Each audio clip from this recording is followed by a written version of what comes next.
as talented as he was 5 years ago? No. But he's still really good. He had a pretty good postseason.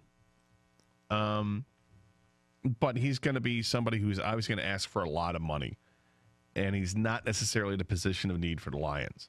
So I'm like, would I put a phone call? Hey, what are you looking for?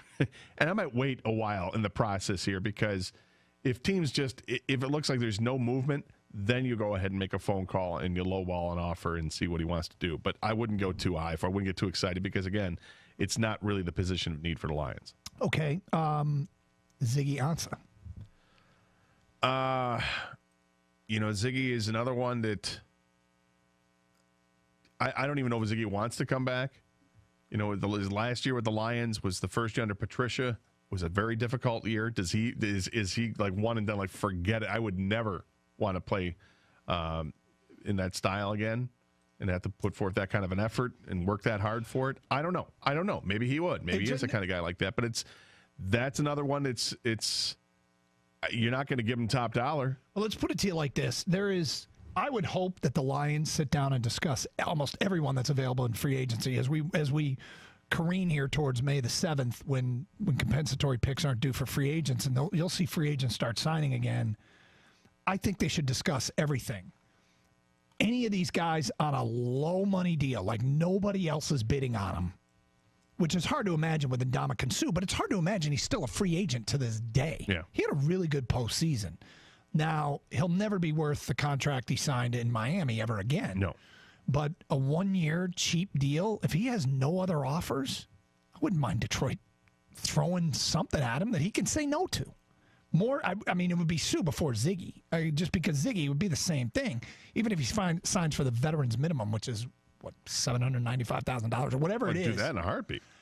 There's no risk with that. And if he's healthy for half the season, you're getting pretty good production for half a season. Yeah, I just feel like there'd be the same old story with him.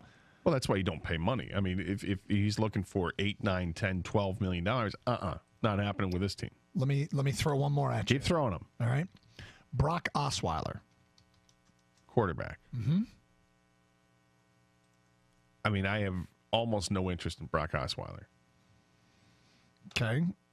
Would I want him over Connor Cook or Savage? No. All right. Okay, this guy just signed. My bad. Even though he's got a better track record than those guys do, but no, I'm okay with passing up Brock Osweiler. I don't believe this guy has signed. Sam Bradford.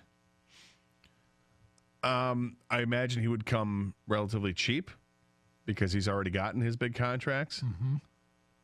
I'd take him over Osweiler, and I would rather have Bradford as a backup than Connor Cook or Tom Savage. Yeah, it'd be pretty weird because I always think of Bradford and Stafford as kind of synonymous. Well, in full disclosure, I was a huge Sam Bradford fan when he was at Oklahoma, and I was hoping the Lions could get him. But he ended up staying in school for that last year, and the Lions obviously went with Stafford. So yeah, I like Bradford. Obviously, his career has not turned out like I thought it would, mm-hmm. but as a backup, looks fine. I'm trying to find. I believe Brandon Whedon hasn't signed with anybody. See, but then I go back to thinking of that list that we had the other day of players that could become available. Yep. After the draft, you see what teams did, and after free agency, what teams have done, who are some likely cuts. And the name Ryan Fitzpatrick comes up. Yeah. And to me, that's just a slam dunk of a guy that I would love to have. And maybe you might have to pay him a little bit. Maybe you have to give him a few $1 million. But to have a capable backup is pretty important in this league. Sure. Now, Stafford, knock on wood, has been remarkably healthy since the first 2 years of his career, but he's had some nagging injuries he's played through that have definitely affected him. And if you had a capable backup, you could afford to say, you're going to rest. I know you want to give it all you got, but you at 70% is not as good as Ryan Fitzpatrick at 100%. I always kind of feel like your quarterback room should have your starter, your veteran backup that needs to win you a game Sunday, and then a young guy, A developmental guy. that you hope will develop. If the Lions' room is that right now, Stafford is your starter, obviously. Tom Savage is your backup, and Connor Cook is your development guy. I don't mind Connor Cook as a development guy, but it's the backup that I have a problem with. Yeah, I don't feel great. I mean, Connor Cook, I still think of, call me crazy, all right? I know I've probably said things you'd challenge more than this. I don't think of Connor Cook as 100% defined. I feel like, although the odds are against it, and I wouldn't bet on it, I also wouldn't say 100% that Connor Cook is done and will never develop into a decent quarterback. Yeah, I wonder. He's only 26. I'm really curious about the fire that burns inside Connor Cook, because this is a guy who at Michigan State was really, really good. And then there started to be smoke about, the leadership, and then you start looking back at stuff, and when he took the trophy from was Archie Griffin at the championship, just kind of snatched it away.